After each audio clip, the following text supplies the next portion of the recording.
sideline, looking for Ruggs, drops it in, touchdown! Are you kidding me? Henry Ruggs down the sideline, and Carr finds him for a go-ahead touchdown with 5 seconds to go. And that is how it ended. Just take a look again, Rex Ryan. We will talk about this at length, but this is the defense that the Jets called on a play where if they just make a tackle inbounds, the game is over. Instead, that is a touchdown, and the Jets remain winless on the year. Take a look at this. Prior to this, there were 251 Hail Mary pass attempts going back to 2006 that involved at least 40 yards to the end zone and and no more than 15 seconds, all while trailing by 4 to 8 points. Basically, this play. On none of the previous 251 attempts had any team sent 6 or more defenders. The Jets rushed 7 on this play yesterday. Let's hear from them. We just played the call that the coaches called, and and we just got to execute. But you got to help us out at the same time, just being a better call at that spot. We know the type of coaching staff we have. We know the type of coaching that we have. He's aggressive call playing. Tough situation for our young guys. I just feel bad for them just being out there on the island. With 7 seconds left, I couldn't believe they all out blitzed us. But as soon as I saw it, man, I was thankful. Well, isn't there a lot to unpack here? Rex Ryan, let me start with you. No one has designed more defenses in their life probably than you have. The Jets went 0 blitz on that play. What is your first reaction? Dumbest call I've ever seen, and been around the thing for 58 years, 30 years as a coach. That's the dumbest call ever. There's no other way of putting it. Look, and it's not like cover 0. There's a time and a place for cover 0. That thing sure ain't it. It's just stupid. It's just absolutely stupid. I mean, as you watch that there, they actually have a linebacker who it looks to me is spying the quarterback. Well, here's the other thing. They don't even know how to run a thing cover 0 blitz. Number one, in a cover 0, and by no means do I mean this is ever appropriate to call it in that situation. But in a cover 0, number one, you'd rather be early than late. Okay? And the other thing is you pressure rush. So they got a guy 10 yards back. He ain't press rushing. That's why Derek Carr is able to step up. So not only was it the stupidest call ever, they don't even know how to run a dang cover 0 blitz. And you wonder why they give up 400 yards a game. You wonder why this team hasn't won a game. And the thing I feel bad about is for every one of those kids that have been a laughing stock of the league. The Jets have been the laughing stock of this league.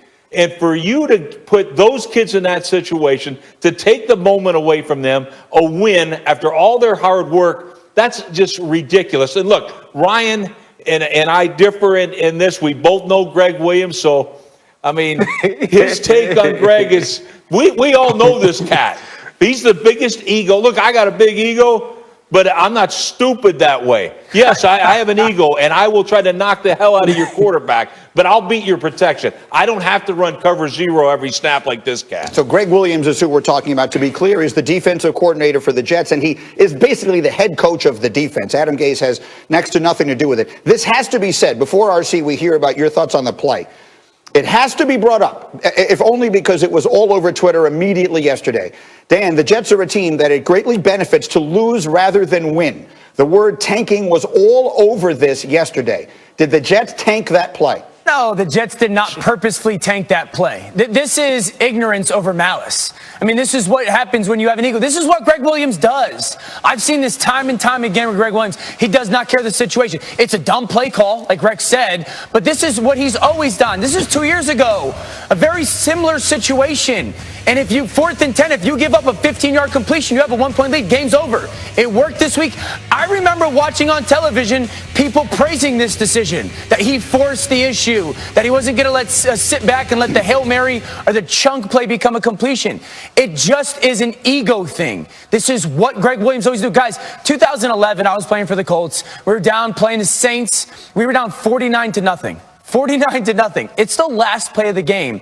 It's 3rd and 20. He 0 blitzed me. Like, that's just what the guy does. He does not care. So everyone's saying this was on purpose. This would be my pushback.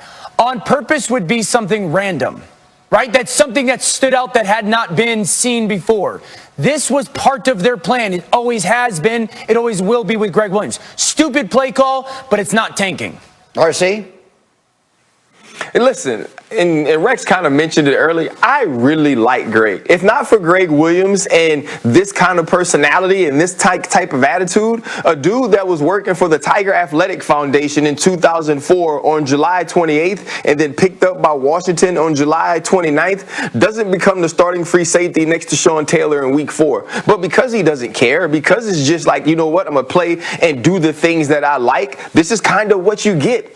And it's almost like we are now punishing Greg Williams for being everything we want people to be. We want people to have clarity, right? We love that Baker Mayfield now has clarity. Greg Williams has clarity on who he is. We want people to have an identity. We want them to know who they are and stick to who they are. This is who Greg Williams is. And we've seen him do this before, and he did it yesterday. And absolutely, it's a stupid call because Henry Ruggs was matched up on Lamar Jackson. He's the fastest man in the NFL, and you allow him a one-on-one matchup where the quarterback can see him and your linebacker doesn't dog rush. But this is who he is. Right. And so it's not tanking. It wasn't that he wants Trevor Lawrence. It wasn't that he wanted to lose the game. It wasn't that he was trying to take away from what these boys had done.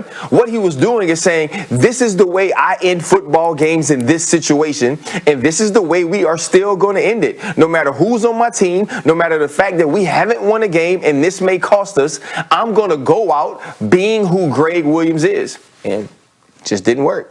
I get it. And look, I will say this. I agree, because to suggest that the Jets did this on purpose would suggest a level of aptitude that they have not demonstrated the entire season. It's much easier to assume than inept than some sort of brilliant. But Cindy, do we have the play before? Because it wasn't in the highlight, but it should be pointed out for those who didn't see the game. The Jets almost gave up a touchdown on the play before. The Raiders had wide open receivers behind the defense on consecutive plays. This was the second to last play, Rex. So how does this happen? You know, I guess that, look, these guys are horrible on defense. They have no idea how the hell you let anybody get behind you in that situation. No wonder Greg went cover 0, because they can't cover him anyway. But it's unimaginable, right? On consecutive plays, they have a receiver behind every defender. But it shows you that you're not practicing situational football, because you got to practice this. And if you don't, that's what it looks like. And so it's like, hey, these guys already mailed it in. And the thing, Greeny, we're talking about tanking, like Greg Williams won the tank. Like he's going to be there? Right. There's no way in hell he's going to be there. So, shoot. They ain't taking it. Trust me. Aren't Jets fans happy? That's real. Oh, you know darn well. We're all happy. Yes, right. of course. Right. I mean, there were Greg videos. Williams should never pay for a meal in New York City again. That was the best thing that could have happened.